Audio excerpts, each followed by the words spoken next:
All right, go ahead. Let's begin. I call to order the committee of the whole board meeting at 6:35 p.m. in the boardroom of Oak High School. Please call the roll.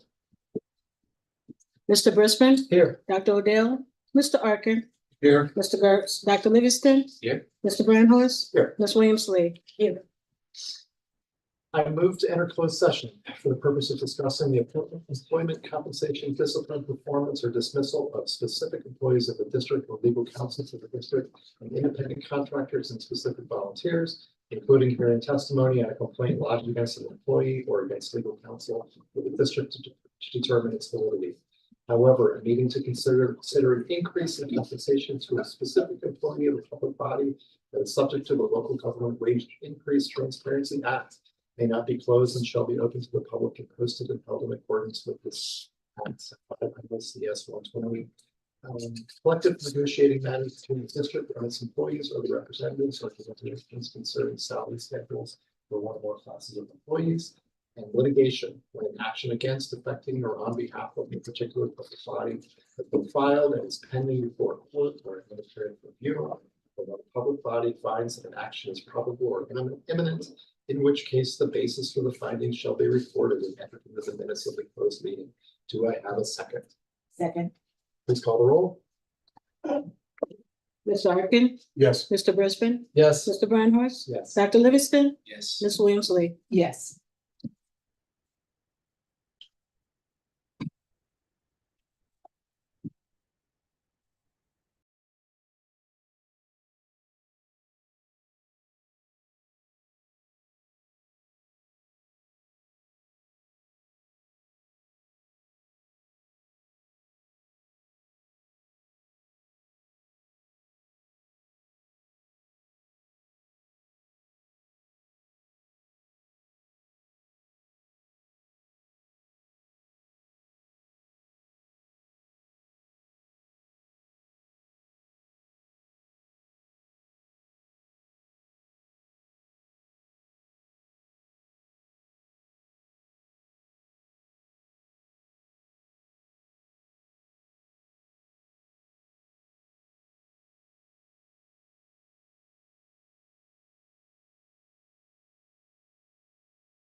All right, go ahead. Thanks, Lisa. Good evening, everyone. We're going to reconvene open session and we're going to move directly into public comments. Lisa, has anyone signed up? 1 minute, sorry.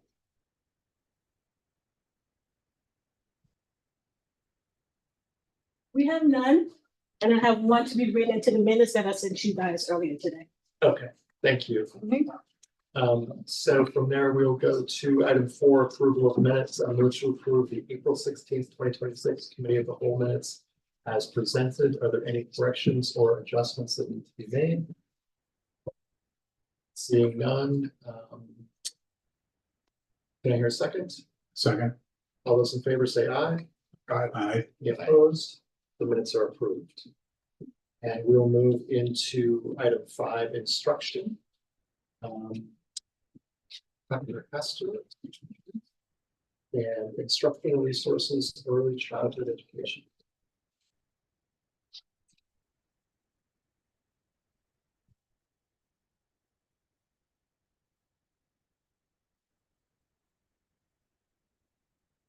Good evening.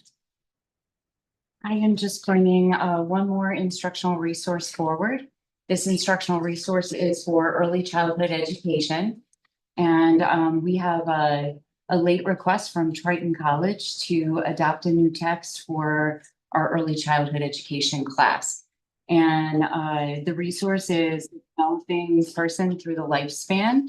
And we are replacing a text with a copyright of 2018 for this new text. And it is necessary for our partnership and our relationship for dual credit. And it will be covered by expenses that are budgeted for in fiscal year 2027. Questions?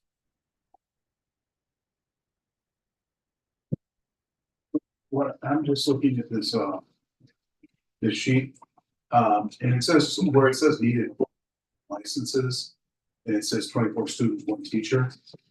So that's the maximum number of students that we could have. 21 to 24. If we went any more, it would be an additional cost. It's they're digital licenses. So for those are for the individual students, and then one for the teacher edition. And these students are participating in our education pathways. Okay, but what I'm asking is that if we went above the 24 students. Mark. We're not anticipating going above the 24 students. Thank you.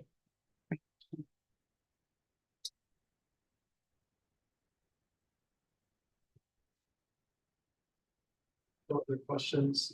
Let's move on to 5B, the solution tree purchase agreement. Okay, so in line with the update that we will actually be presenting next week for student learning, we are striving to improve the efficiency and the work processes of collaborative teams. So as the board is most likely aware, on Wednesdays, our teacher collaborative teams meet, and they meet for a variety of purposes: to plan curriculum, to write assessments, and to review student work. And they also work to differentiate materials and instruction.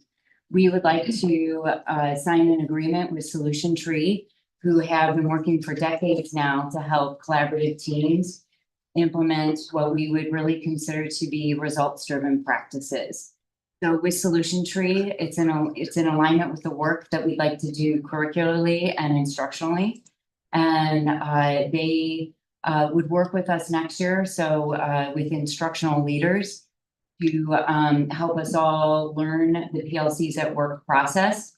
They would also support us in really understanding where our collaborative teams are now, and strategies for change processes so that we could work on implementation in effective ways. And 3 of those dates in the contract are actually to train our leadership team and for us to design our implementation plan and strategy.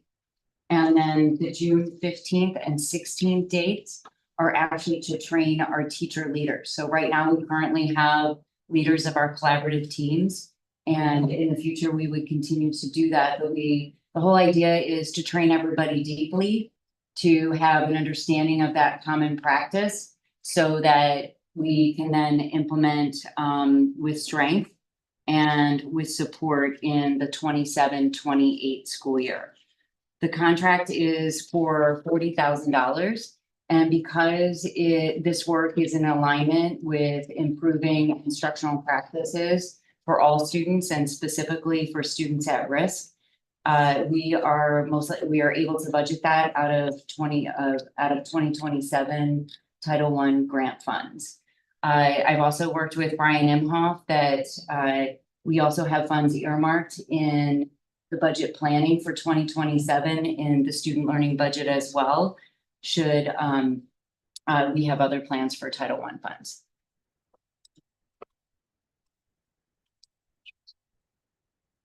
How did you decide you wanted to work with Solution Tree? What experience do you have with them? Sure. So I have worked with Solution Tree in, I want to say 3 districts definitely. And they have grown over time in their implementation and their training for professional learning communities. They have really grown from the point of they really help with all the training tools from how teams come together and collaborate, how they work with essential learning standards and determine what those are for learning. They support teams in evidence-based practices for designing instruction and then using that instruction to improve practice. The model actually developed at Stevenson High School with the superintendent at that time. And this work has definitely grown across the United States. And the consulting practices are, I would say, very much tailored to the high school audience. They also support elementary schools and junior high schools as well. But the consultant that we will be working with actually had a longstanding relationship with an assessment and testing consulting group and has been a high school teacher and done a lot of high school work. And then she has been working with Solution Tree as well. So she's a natural choice for us in first working with how do we identify those essential learning standards so we can go by standard. And she's also a very strong choice for us because of her work with assessment design and implementation of assessment practices. Just a quick question about the grant. Yes. Yeah, so this is gonna be funded, the $40,000, it's gonna be funded through a Title I grant, correct? It is, we have it, right now, we wrote the consolidated district plan and plan to fund it through Title I. For any reason, if we would decide there are other needs for Title I, we also have it earmarked for our regular budget. Okay, so this is a an additional grant that we would be applying for, not grant money that we've gotten in the past and just being redirected. It is grant money. So Title I funds are federal funds and they're entitlement funds. So we have been receiving Title I funds and have used them primarily for summer school purposes for students at risk. We've also used them for trauma-informed specialists in the past. And we are planning through the consolidated district plan planning process to use it for the professional learning communities. So this would be a new use of that funding. Okay, the new use of the same funding. Yeah, new use of the same funding. Yeah.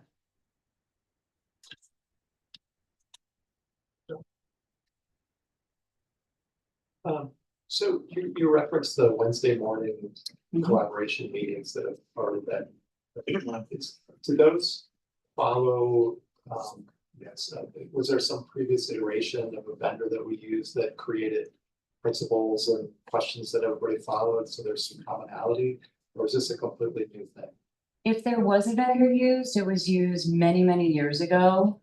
In working with the division heads and speaking with them, the division heads that we have now have not been a part of any formal training in our district. Some of them have been part of this very same training in other districts. But to my understanding, there may have been a vendor long ago, but nobody really was able to identify that.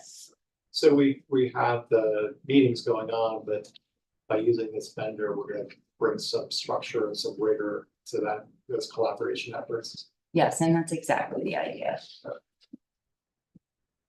So actually, just one question. So just thinking of the Search Institute contract, comparing this one, is there, are these going to be primarily virtual sessions? These sessions are all in person, as are the Search Institute. Oh, the reason I ask is because there's included in the Search Institute was the travel costs for they just absorb that into the main fees, that just one lump sum that they're. Solution Tree absorbs the Solution cost. Tree, okay, Yes. this one. Thank you. Great question.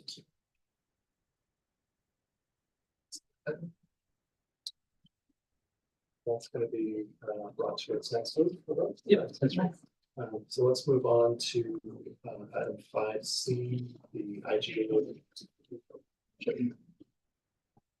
Okay, we're happy to renew or ask the board to consider renewing our relationship from township here. I know you're many people, and I think you need to introduce your colleague, and they have a presentation they're going to go through, so you're aware of what this engagement provides us, and I'll turn it over to you all. Thank you. Thank you. I'm Megan Trefcon. I'm the Director of Youth and Family Services for Oak Park and Oak Forest Townships. And with me tonight, I have Laura Devitt, who is our Youth Engagement Program Manager. We have a quick presentation we'll go through, and then we're happy to answer any questions. First up is just kind of a brief history of the Youth Engagement Program, IGA. So this intergovernmental agreement has been in effect for 30 years. This year is actually the 30th year. It was started in 1996 between all the taxing bodies in Oak Park and Aurora Forest. And it was really started at the time to focus on some gang intervention that was going on in the communities. Throughout the years, the needs of the youth have changed and really decided, especially in 2019, when I came on as director, to change this program to be more focused on mental health. With that change, we changed the name to Youth Engagement from Interventionist to Youth Engagement. And we made sure that we staffed up with clinical mental health professionals. So Laura, our program manager, is a master level social worker, and she has her licensed clinical, she has an LCSW. We have Sophia Fernandez, who is our bilingual social worker. She is also an LCSW. We have Marty Aranada, who is also a master's level social worker who is studying for her LCSW exam as we speak. And we also every year have a master's level advanced placement or second year intern for a social worker as well. I am also an LCSW, so I oversee the whole department. So I'm also able to step in and help with any clinical needs that go on. But I will turn it over to Laura to really explain the ins and outs. Thank you, Megan. Hello, everyone. So here is just a snapshot of our annual report from the last year. So our fiscal year is from April 1st to March 31st of this year. So in this last fiscal year, we saw 76 unique clients. So 62 of those were Park residents and 14 of those were Forest residents, with 21 of those being OPRF students. So 76 clients, that means that we are seeing them on a weekly to every other week basis. So those are our active caseloads. And with that, we had 42 of our students complete our program. We had 20 of them meet their goal successfully. 6 of the youth were referred out for a higher level of care, or maybe something that was more appropriate. And then 5 youth just this, we just didn't hear back from them, so kind of lost contact. 2 youth ended up refusing the program, and we had 1 move out of the area. And then this year, we also saw a total of 81 referrals.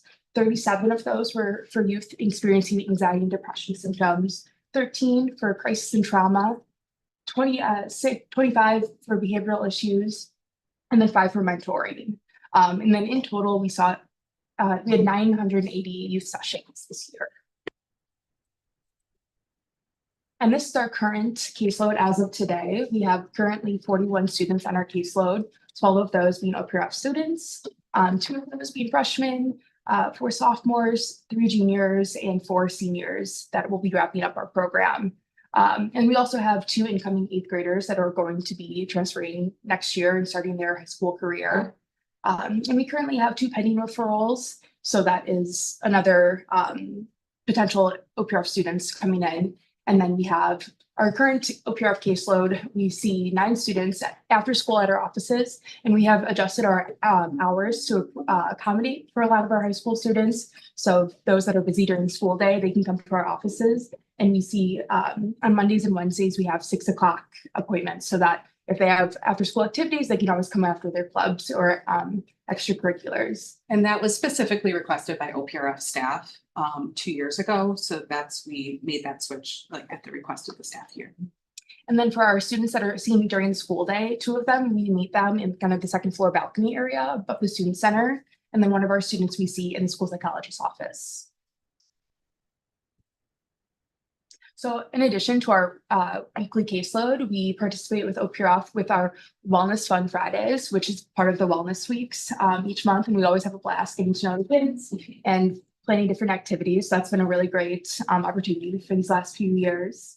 And then we also work with the school social workers, the counselors, and the deans very often. We have a lot of collaboration meetings, kind of touching base regarding students, and also we have our IGA, which allows if they have any concerns, they can give us a call and we can kind of determine next steps for students.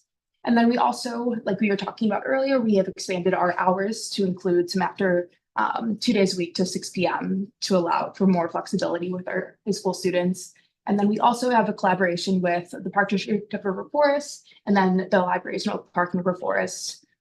In case there's any behavior that is kind of concerning, they can always give us a call and we have our staff go over there and kind of work and support their staff as well.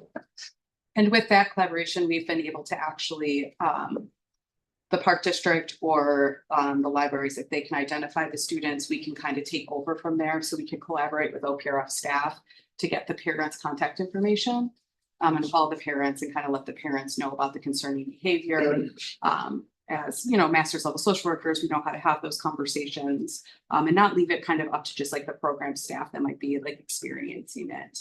So we can provide that service as well, talking to the parents, helping the parents through if the parents then decide to open up to us and tell us some things are going on with their child, making sure that that family gets to the right place. It might not be with us, it could be, but also somewhere else. And then also working with the staff at the libraries and the park districts on how to handle the student behavior as well. Because some of those staff members aren't necessary youth professionals, so making sure that they have the appropriate training. And that is just an overview of our program. Are there any questions or concerns with the IGA or any of our services? I just have questions. So I just wanted a little clarity on what does the line, the 5 Black youth contact, what does that process look like where you determine that Sure. they're gone? So that, thank you for that question. I know a lot of it, we have our cell phones. So a lot of our youth, we participate through text. So we'll send them text, and it's a lot of times it's kind of like 3 no-shows. So if we see them, most of them are pretty great about saying, hey, I can't make it this week, and we'll cancel. But if we see a continuing of lack of engagement with no communication, the missed sessions, we'll always reach out to the family as well. And then if we do have the release of information to talk to their school staff, we'll reach out to school and just be like, kind of, is there anything going on, anything that we don't know? And again, most of them will get back to us, but there are some cases like those 5 where they have just chosen to kind of remove themselves, and then it's just that lack of communication. So we do give a fair amount of effort to make sure that, and we'll put them on passive if they need, but we just want to make sure that they're engaged in the services. Well, youth, once they reach the age of 12, they have the right per like mental health law to refuse services on their behalf or to obtain services. So they have that right, and we have to respect that as mental health professionals. So even if the school wants them involved, the parent wants them involved, the kid says, I don't want therapy, we have to respect that. And we know that forcing a child to do therapy can actually do more harm than good in the long run as well. So that's also part of it.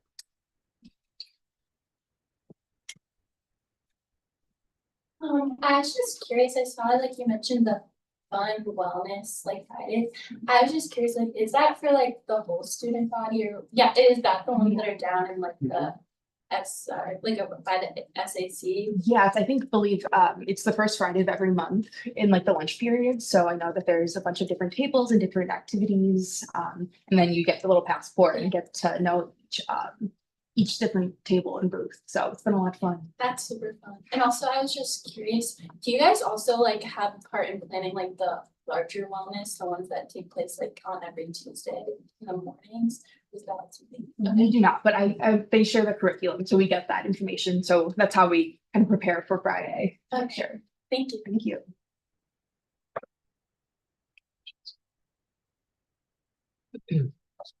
So the cover memo says that by funding the program, each taxing unit sends an important message that to their staff that they can communicate with the interventionists as fellow team members who are accountable to management and ultimately the boards of their units.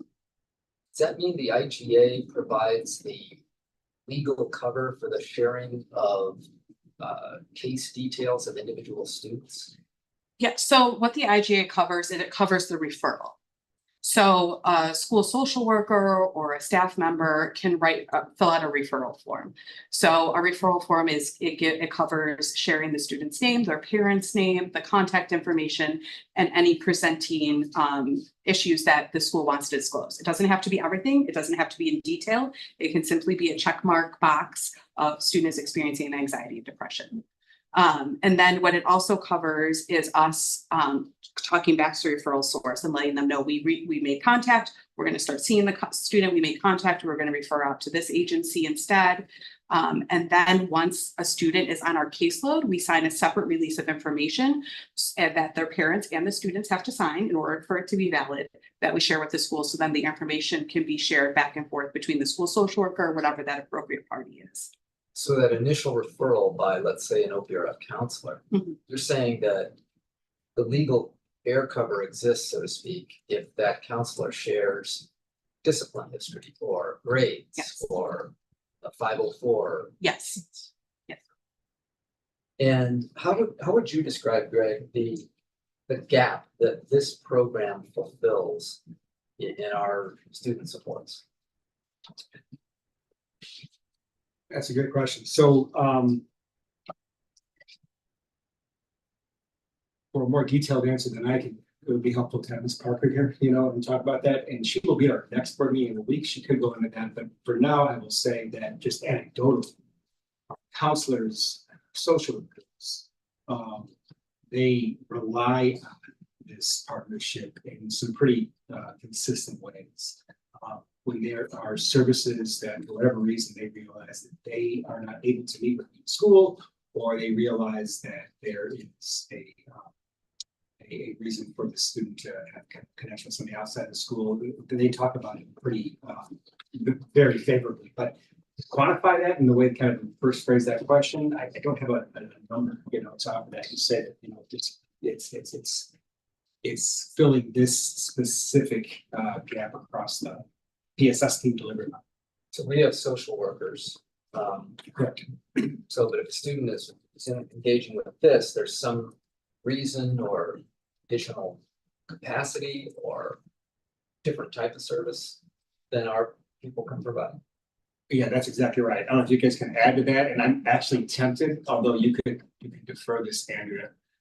You were on these PSS teams as a dean for a while. Is there any insight you can give us? And you can shake your head and say no and not be pulled up.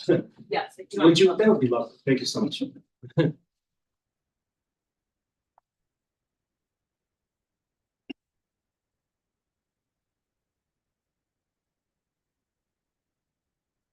don't want to speak for Linda. I would say, I think what these ladies provide is probably more of a wraparound, and you all correct me because you do this work, but it's more like when we're seeing things that are falling maybe outside of school or an additional support within the township or out in the community that maybe, which our social workers can access, but not maybe to the extent that they all can access. I don't know if that helps, but it can extend past maybe what we would see here at school if we're seeing things, if the kids need extra support once they leave here, or the family needs support too. There's a lot that they are able to offer. Last question is then, is there a lead champion or liaison from our side that's on point to interact with this program? Is that this partner? Traditionally, it's been the Director of Student Services, so Chris Johnson. Thank you. Yes. There's also a referral form, so staff can refer it out, but I think all of it funnels to Chris. Yes, and we send that out to all of the student support staff every year, and they can always give us a call, and they've been great about communicating if they have any questions. And normally we attend one of their student support services, like big team meetings at the beginning of the year. It's like that everybody who attends that, right? Yes.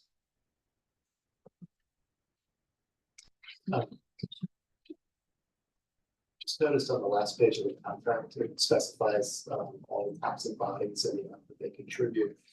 And it looks like every Oak Park taxing body contributes, and everyone in River Forest except for the Village of River Forest. Is that a typo or is that accurate? No, so actually it is every taxing body in Oak Park except for the Park District of Oak Park. 2 years ago, they decided to rescind their participation in the agreement. We asked again if they would like to come back in. They said no this time around.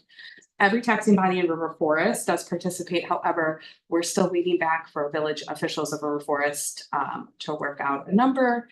The agreement is good every 2 years. So 2 years ago, they had entered back in after a brief pause. So we were kind of working out the financials. We're just waiting to hear back from them. So we don't have a number yet as we work on that. That's in the works. Great. Glad to hear that.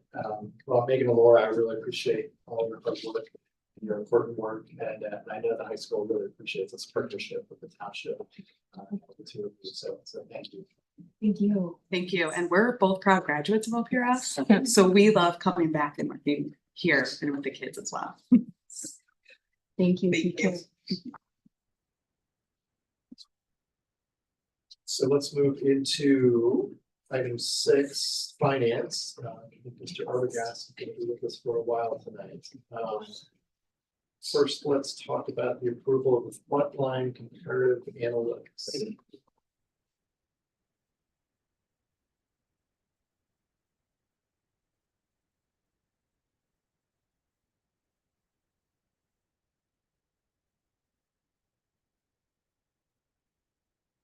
Hey, this one normally would not come before the board, but there's actually a savings to be had if we do a multi-year contract with Frontline Analytics. So we are recommending that to the board.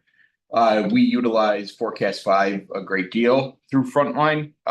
They do a really nice job of providing a lot of district demographics, not just financial, but student performance. It's something we heavily utilize in pulling data. So recommending that contract to move forward.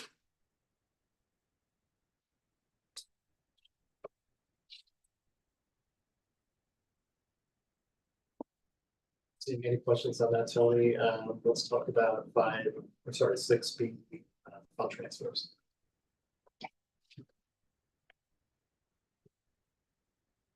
So just as we've been up here a few times, we are recommending transfers to our construction fund to continue to pay our bills for Project 2. This particular transfer is $9 million from the education fund, and then 5.1 from O&M to the capital projects fund. This was budgeted for, but every time we make these transfers, we need board approval.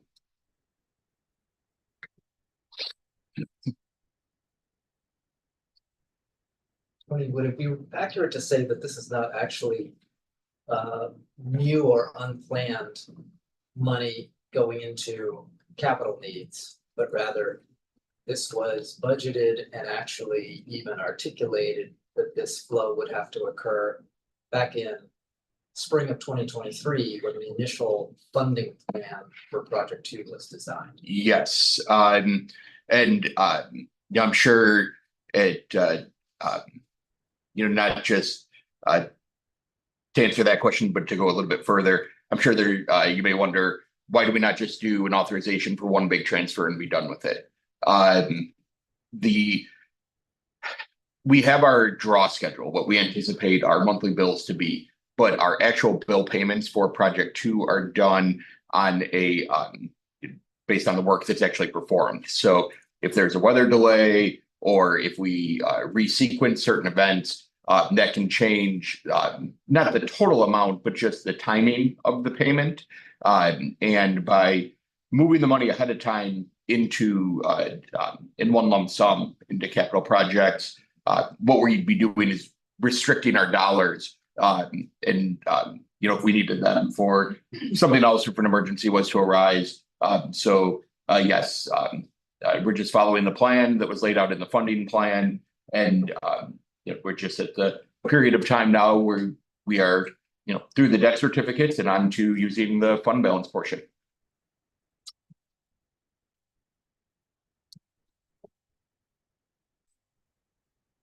Thank you for that, Tony. 6C, the food service intergovernmental agreement with D97. Sure. We provide breakfast and lunch to District 97 through our food service program here. We are recommending a cost increase of $1.75 for breakfast and then $2.70 for lunch. And then at the middle school would be an additional 50 cents for lunch. That is caught. We don't make a profit on this. This is just matching what our food prices have gone up over the course of the year as well. This has gone forward to District 97. They've approved this. Yeah, I saw the president of the D97 board has already signed the agreement. They're just waiting for our approval. Yep. So there are no issues from their side in terms of the cost increase. No, it's if our food prices had remained flat, we may be in a position that we wouldn't have to increase the cost, but this just kind of keeps us up with the rising price of food.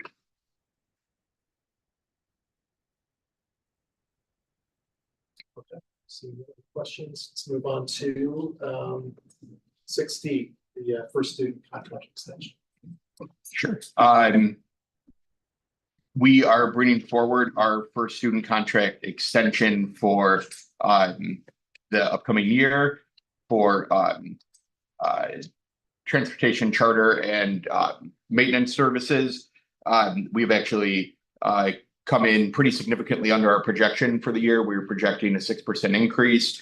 Mr. Thomas has done a great job to see this projection come in at 4% for all of the routes and charters. That's special education, field trip transportation, athletic transportation, and then 5.8% for our maintenance services. One thing that I'd like to point out two things that Mr. Thomas has done in the past year. This looks a little bit different than it has in the past. The board had requested about this time last year, could we get all these first student contracts under one umbrella instead of having to continually bring them forward? He worked with first student and found a way to get that done. The second thing is the maintenance services. We had problems when I first came in, vehicles constantly breaking down, being unreliable. And what we found was there wasn't a routine maintenance care plan being done to our vehicles. We treated symptoms, but we didn't do anything to prevent them. We have partnered with First Student. Their mechanics that work on their buses now work on our vehicles. So we've got very skilled auto mechanics that specialize in these types of vehicles that are working on them. And we're seeing less issues with our vehicles. We do have an issue from time to time. And then they also do a great job of working with Mr. Thomas to make sure that our routine Department of Transportation exams and reviews of the vehicles are done as well.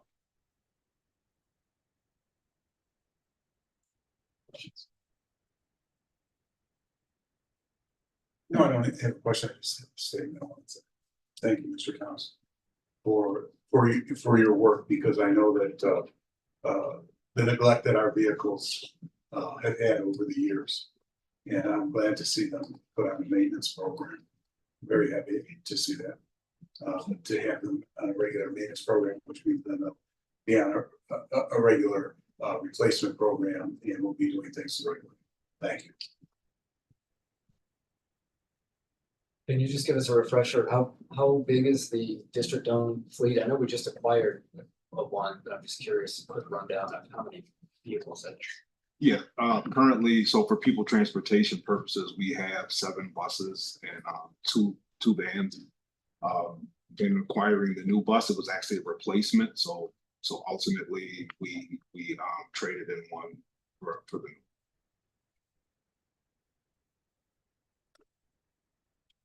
I just wanted to add to Fred's comment. I think every transportation contract that's come in front of us since you've been with the district, Tony's made an allusion to a process improvement or a contractor improvement or a cost savings, and that's due to your work. So I just wanted to add to Fred's comment. Much appreciate. Thank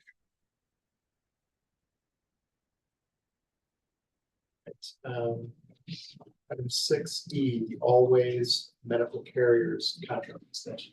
Well, I want to thank you for the absolute perfect segue into my next comments on this contract. Again, I want to give Mr. Thomas a lot of praise here. Always Transportation is a specialty transportation provider. They provide specialized medical transportation for some of our students that have needs beyond what our standard special ed transportation provides. When they came to us to initially start transportation extension contract talks, they had asked for a much greater percentage than what we are bringing forward, and they also wanted the ability to put fuel escalators on because of the rising price of gas.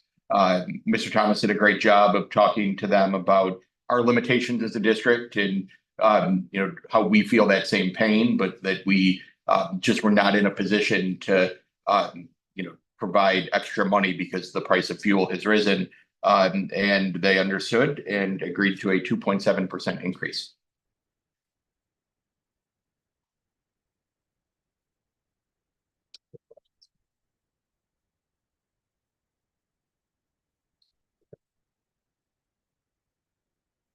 To 6.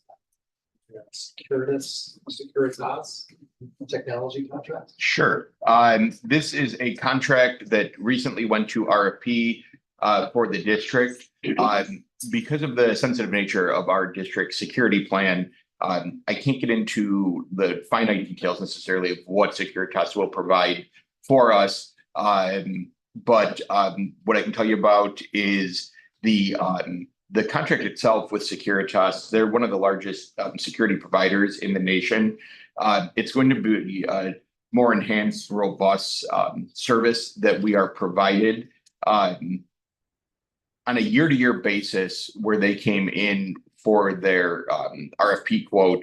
The yearly renewal technically wouldn't have to be brought to the board, but because there is a setup fee as they integrate some of their technology into our camera system, the setup integration plus then the annual fee does exceed the board's threshold. This is budgeted for.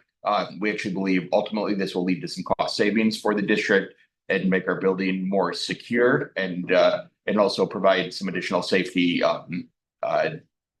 with monitoring of potential building issues we may run into from a B&G standpoint.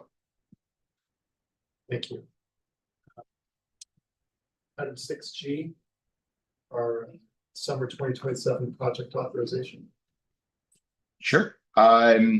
We are bringing forward the authorization for our summer of 2027 capital improvement projects work. Just as a reminder, this is not our large scale capital projects such as Project 2 or other major renovations that we do, but the annual upkeep of our buildings.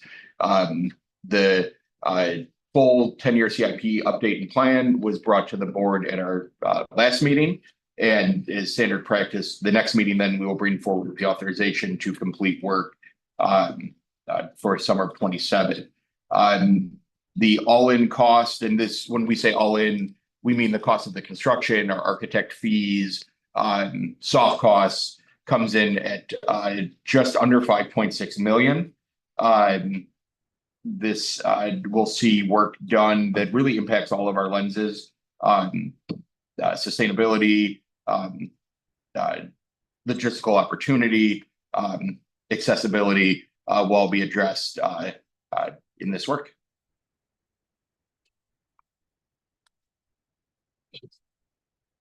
I just had one question, Tony, and that is, I think we talked about this last time when we were talking about the 10-year plan. I just wanted to make sure that the answer is the same. I know that we've shifted some things around in anticipation of how Project 3 or Act 3 may fall. Is there anything that's changed as we talk to the architects that are working on Act 3 plans that have changed anything that would happen? No, this work for summer of 27 is exactly as was presented a few weeks ago. As we the next few board meetings here get into conceptual design with Act 3, whether or not there's changes or alternates based on that wouldn't impact this summer of 27 work.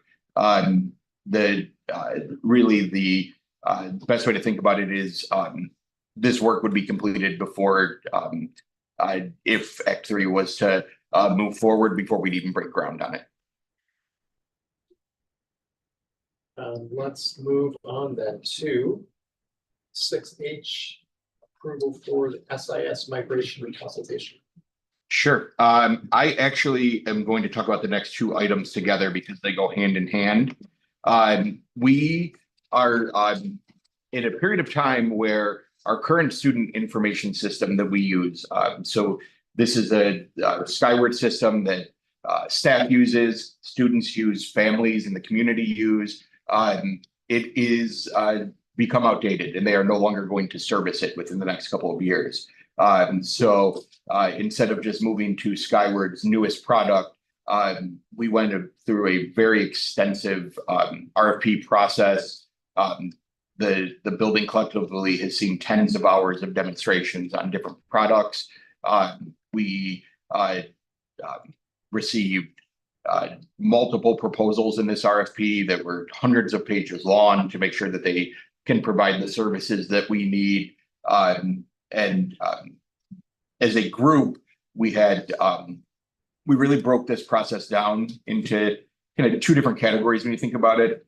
We had the heads of departments in areas that are heavy users of Skyward that represented different modules that they offer, to make sure that we were represented in everything from our master schedule to how fees are collected. There's a hall pass system, food service, anything you can think of, and how families were to use this. But then we had members of their departments as well as staff view the presentations that were provided by our various companies that bid on this project.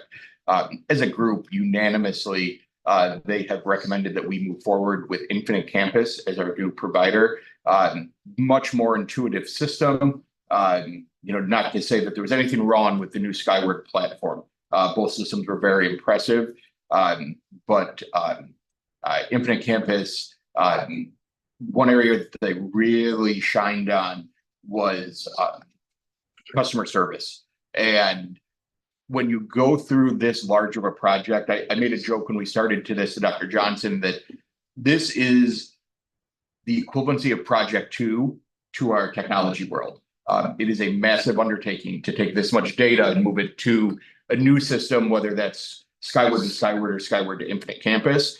You need customer service with that. You need a company that is willing to support you and teach you and help all of your staff learn. Infinite Campus was always willing to set up another meeting or to answer another question.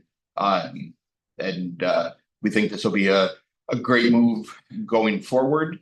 When it comes to the consulting contract, just as I said, this project is to technology as Act 2 is to our B&G, or I'm sorry, Project 2 is to B&G. We do not do this without our construction managers in Gilpin. somebody that lives and breathes this world on a day-to-day basis. So we are recommending the approval of the consulting contract with the name just mine, it's down here. Jimenez Strategies. They have done many Skyward to Infinite Campus transitions with districts. They have actually done other work for our district before in the past, but also came highly recommended from a number of districts that we spoke with. And their job is very similar to Gilbane's in the sense that they are here to help make sure that we stay on schedule and that everything is built accordingly, and to guide our data systems team, who is very skilled and can do this work, but will be doing it really for the first time. So we are bringing the next two items forward for approval, both for the new SIS system as well as the consultant.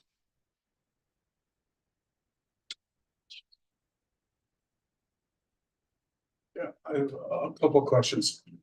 First of all, in your investigation process,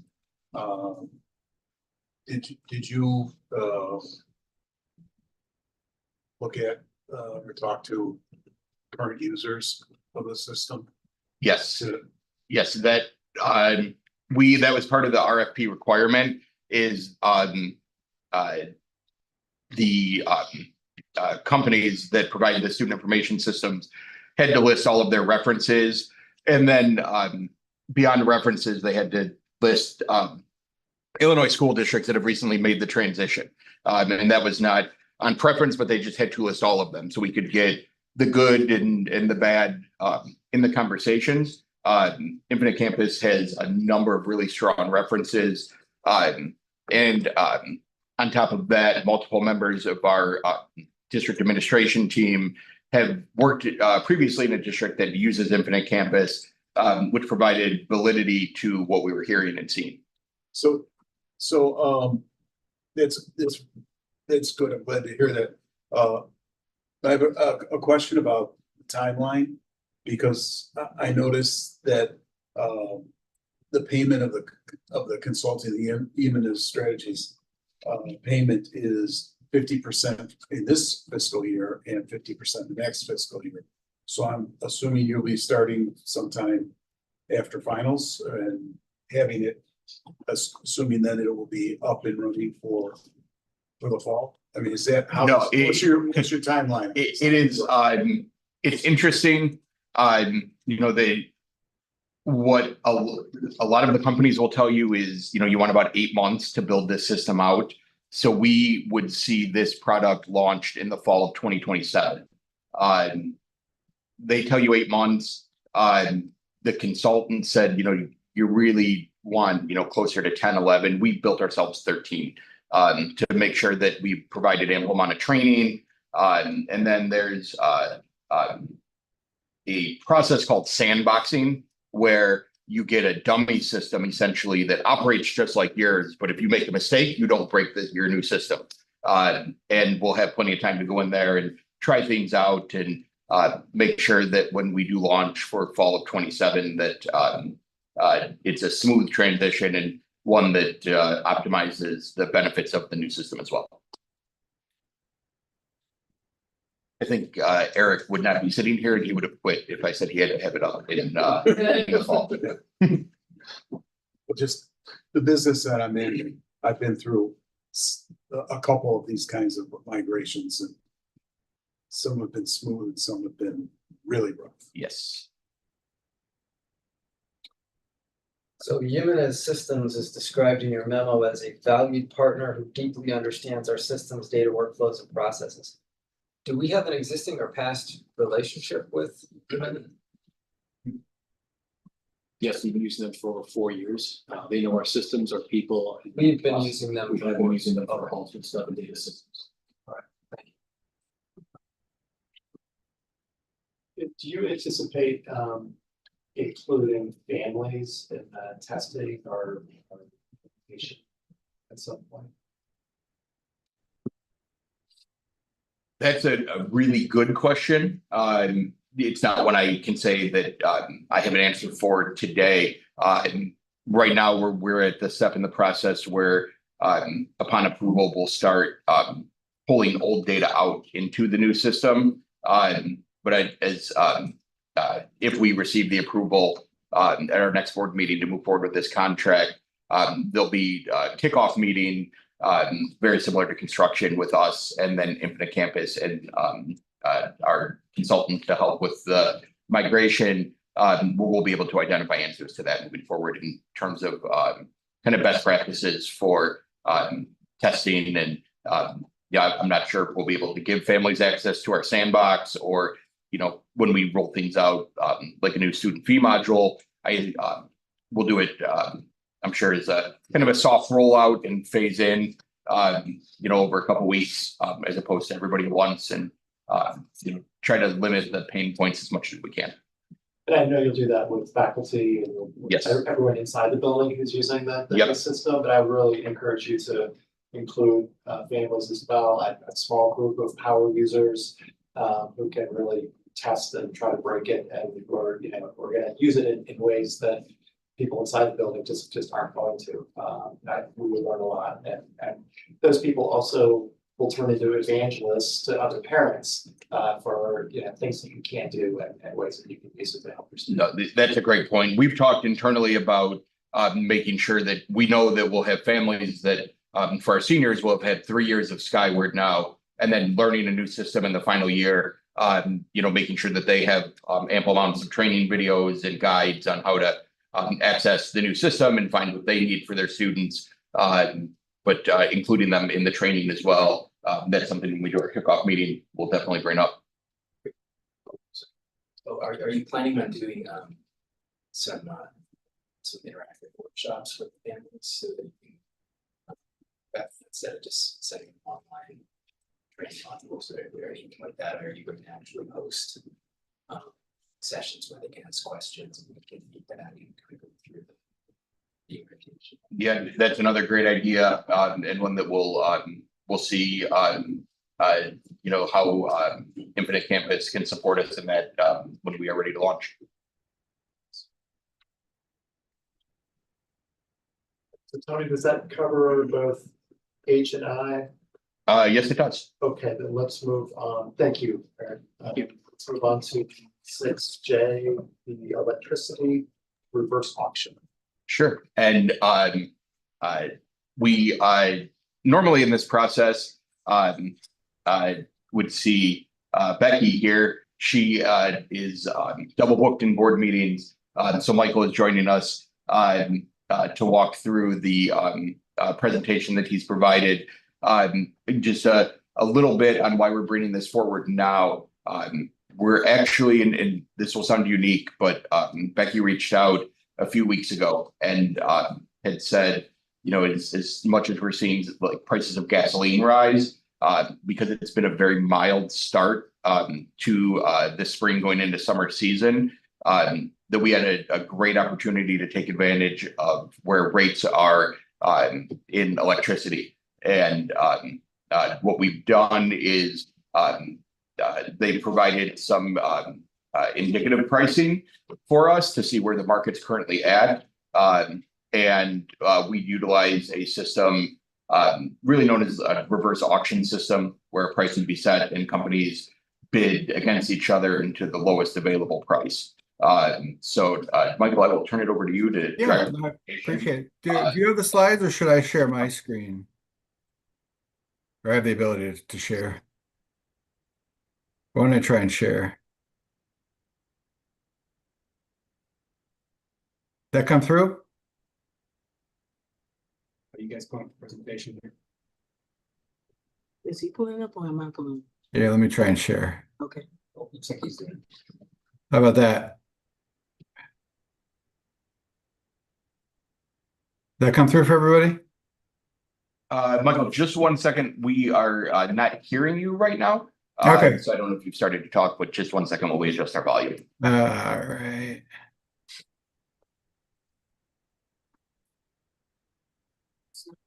How about now?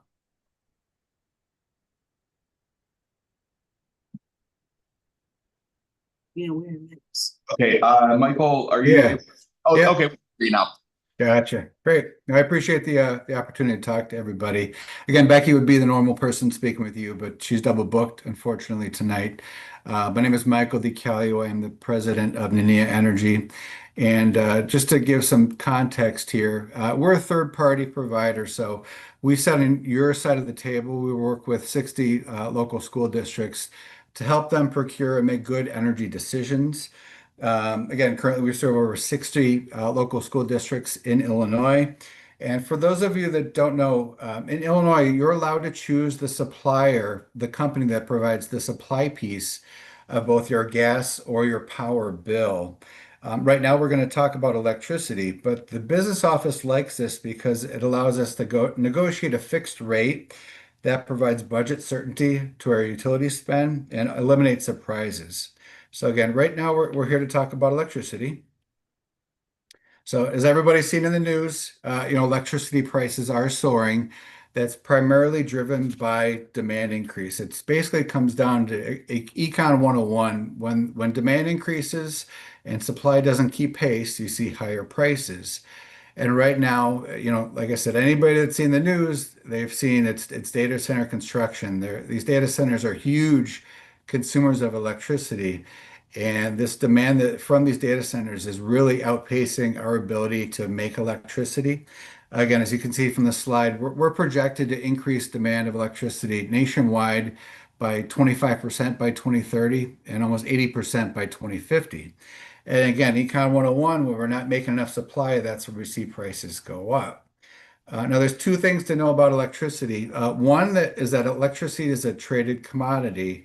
So when you hear things like oil and gold and silver being traded, the same thing applies to electricity. So it's actually a traded commodity.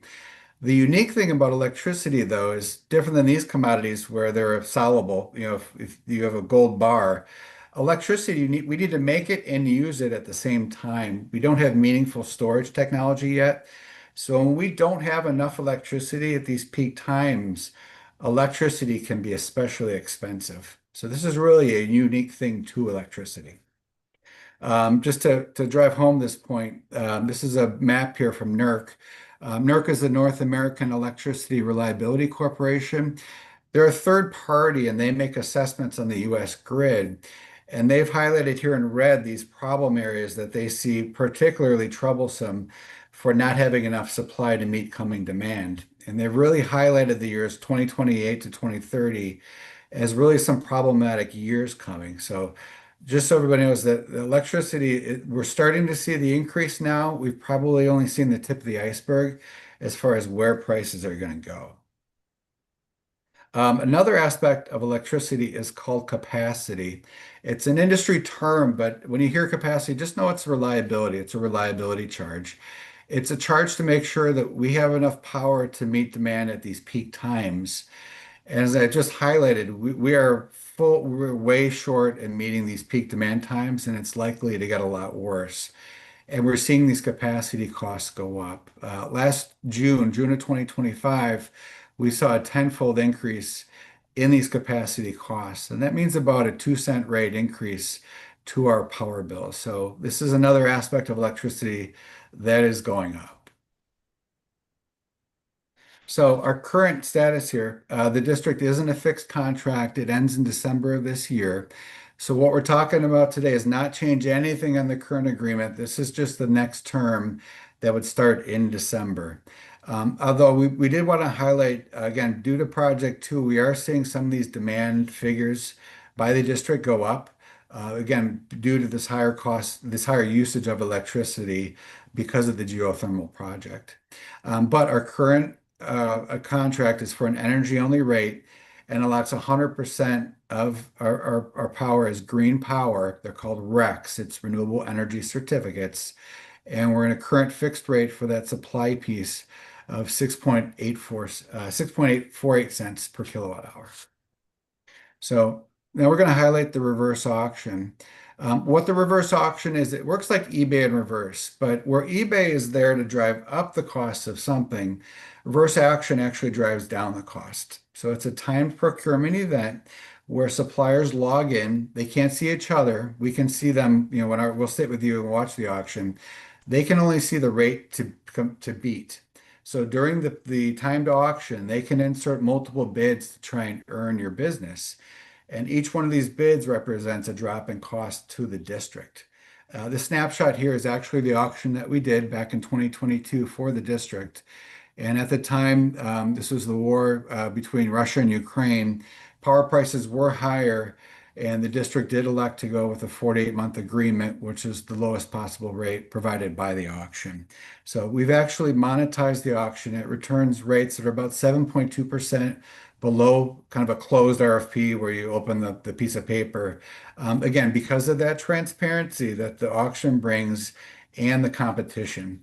These suppliers strip out all their costs to try and win your business. So it's really a key tool to try and lower utility costs.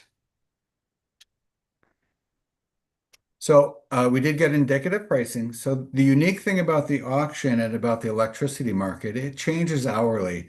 So as far as a process, we get indicative rates ahead of time and present these to the board.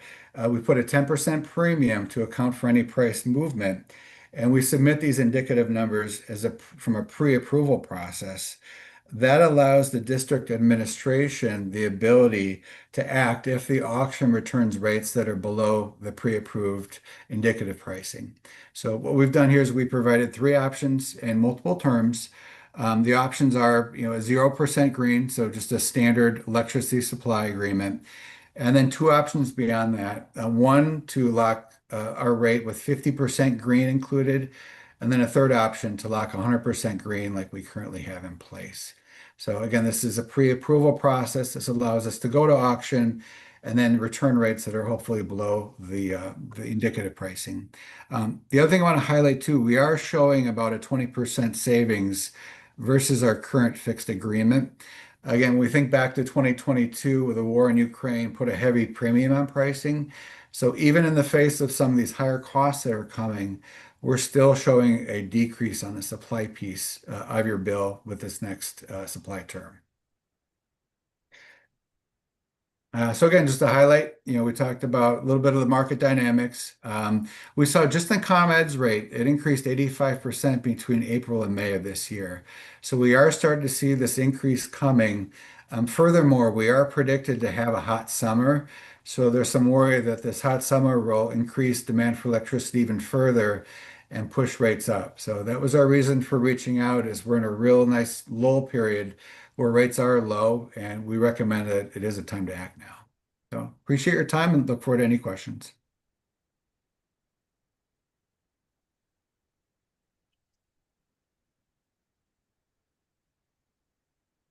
So do we have a guess as to what we think the likely term is we might land on as a result of this auction?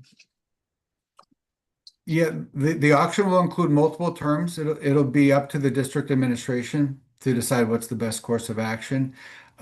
If you want a lay of the land, most school districts and organizations outright are going longer term because of these risks that are present in the market. And define longer term. Between 3 to 5 years. We did 4 years last time. We don't see many go below 3 years right now. And how long have we been working with Nania? Can you remind me how Nania makes its money? Yeah, we're paid on the supplier by the supplier, so it's embedded in the cost of the agreement, and it typically ranges about 2 to 3%. But it basically the suppliers are managing their acquisition cost to us. They're not paying a retail desk. They're not paying a salesperson. About 90% of business in Illinois is done through a third party, like we're talking about today. And is that commission paid by the supplier? Does that persist through the duration of the contract? Yes. Thank you. Well, okay, one more clarifier. We used Nania back in 2022, is that what I heard? Correct. Correct. Okay, prior to that, have they done other auctions for us? We worked with them on our natural gas contract recently. Prior to 2022, I'd have to go back and look. 2019. 2019. Okay. Yep. When is the natural gas contract up? I'd have to pull that up. I can look it up right now. Yeah, Oh, great. give me 1 second, I can pull it up. I know I was here for that one, so it's relatively new. Mhm. The gas contract is up July of 2027. So we've got another year and a couple months. Thank you. Yep.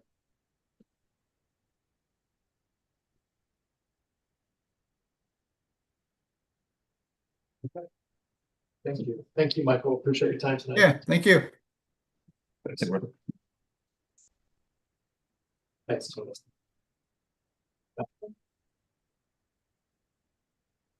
So we will move to item 7, policy. And policies are first reading. So this is, the regular blanket policies that we see coming to us from press. One of our board members who is on the policy committee with us, Kim, and regarding the first flight of policy that we see, draft updates that we see, a lot of discussion on these because there were some recommendations that needed to be made. But ultimately, there's not a whole lot to highlight, frankly. They were pretty standard policies. And a lot of the questions that you see didn't really apply to our district, or we needed clarifying questions about what they meant. And once we got that, we were satisfied as a committee. So it is, the consensus of the committee to follow the recommendations that we see and our questions per policy. And I don't know if there's anything else really to highlight. If you have a question about individual policies, we can speak about it. Tim, maybe you more to add. No, I think that's exactly right. Most of these are simply either cleanup or they are bringing policy in conformance with changes to state law. If anyone has a specific question about any of the policy changes, we can talk about it.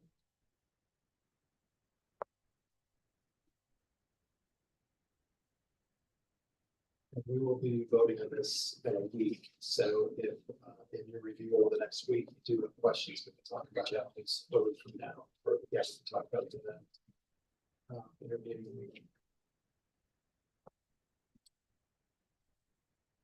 So should we move to 7B, governance? Any topics for this?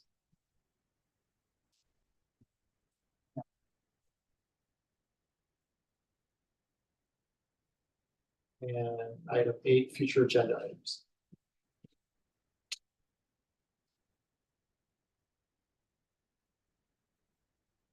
Hearing none.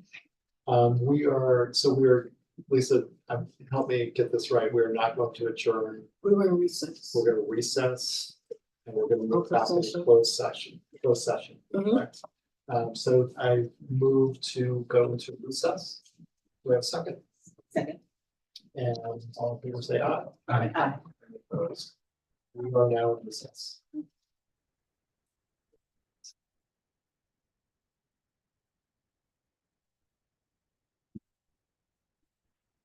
I said to you. Yeah.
I think they did pretty well. We might have been first or second. Okay.